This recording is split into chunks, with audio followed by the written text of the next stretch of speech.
This is exciting. This trip is setting the stage for our country's first lunar landing since the 70s. Obviously, you're going to be testing out a lot of important instruments.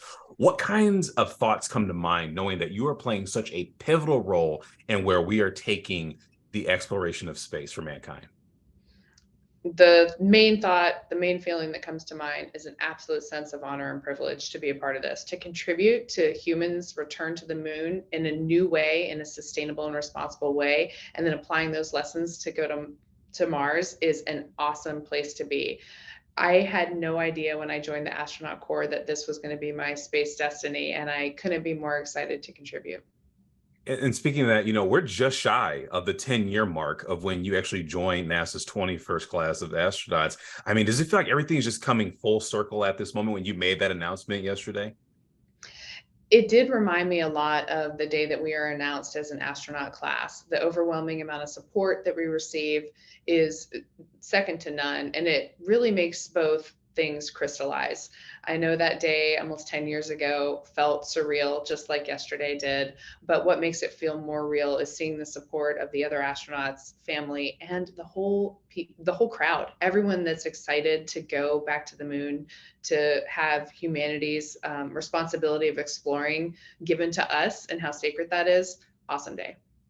And going to space, I mean, it's awesome. I mean, you can't see it in my room now, but I have some space things that are around me right now. It's such this awesome thing that it allows us to think about what might be possible for mankind in the future. But it's not easy. I mean, the physical toll it takes on the body is something that's not everyone can handle. And so I wonder, with all the things that you're into, I know you're into like backpacking and stuff like that. And clearly you have the intellectual prowess to do this with electrical engineering and physics. What keeps pushing you to want to go back to space?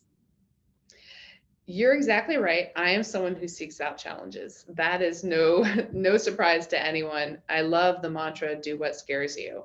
And it almost seems like you're saying, "Hey, you've done this. What's keeping you back?" This mission is going to be a completely new challenge, and that is one reason why I'm very excited to be doing it and contributing to it with this crew.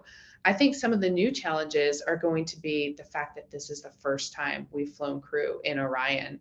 So things are going to change. When I went to the International Space Station, we had had human presence on the space station for almost 20 years, and we hit that 20-year mark while I was on board. And what that means is everyone, the training flow, the systems, a lot of that has been flushed out. You're going to get what you expect to get. We do not know what this mission is going to look like by the time we launch. We're going to be working with the engineers, the designers, the trainers all along the way. So to not get too tied to any one thing, to look forward to the teamwork of changing things for the better as we go, that's going to be an awesome challenge to take on. And obviously it's something you're going to do, like you said, as as you go along with it, which is great. So I talked to your former advisor over at NC State, Stephen Reynolds, and he said that the teachers that he would speak to would say just how involved you were with your work. And so I wonder, what was it at your time at NC State that made you want to perform at such a strong level? Because they said, hey, she said she wanted to be an astronaut. It was a crazy dream, and here you are living out this crazy dream. I have to tell you, thank you, by the way. I have to tell you, I don't know where maybe the drive comes from. If I had to cite something, I would say it comes from my family and the hardworking people that they are. I got to spend my summers working on a farm in Michigan, which is where my extended family lives and has a family farm. And in that place, work ethic and contributing was just held in the highest of regards. And I think I took that back with me.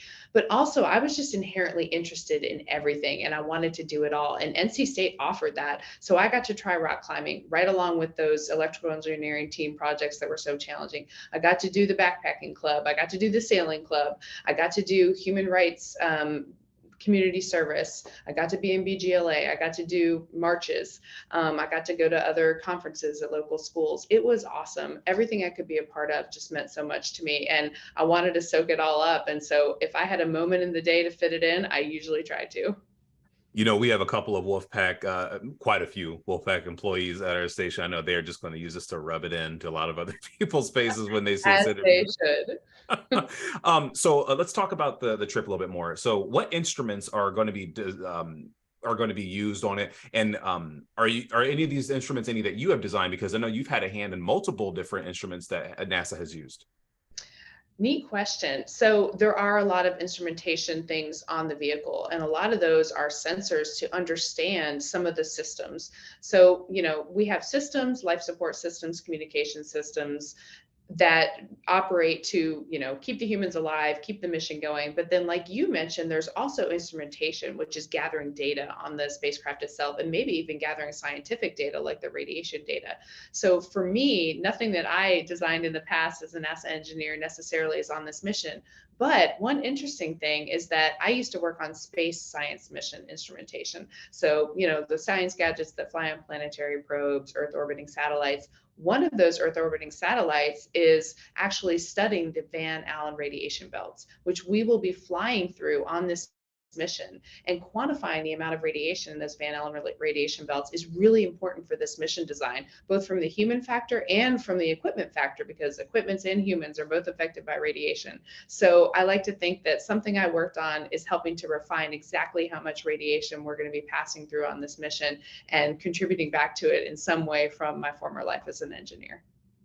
And this trip, I believe it's a 10-day trip. I believe you blast off. I think it's 4 days from blast off to when you're traveling to the moon. You'll be orbiting around it, and then you'll slingshot back using the Earth's orbit to bring you back into the Atlantic. So I wonder with that, what are you going to miss during your time? Because I know you've spent, obviously, again, a lot of time in space. What are some of the things you miss when you're up there?